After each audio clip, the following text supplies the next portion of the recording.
కాదనగా వాడిపోనివ్వక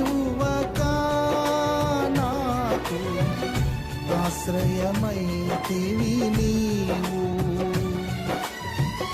జీవపు ఊటవై బలపరచితివి నా యేసయ్యా.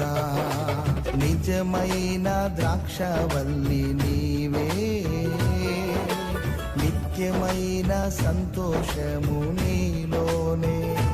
శాశ్వతమైనది ఎంతో మధురమైనది నా పైన నీకున్న ప్రేమ.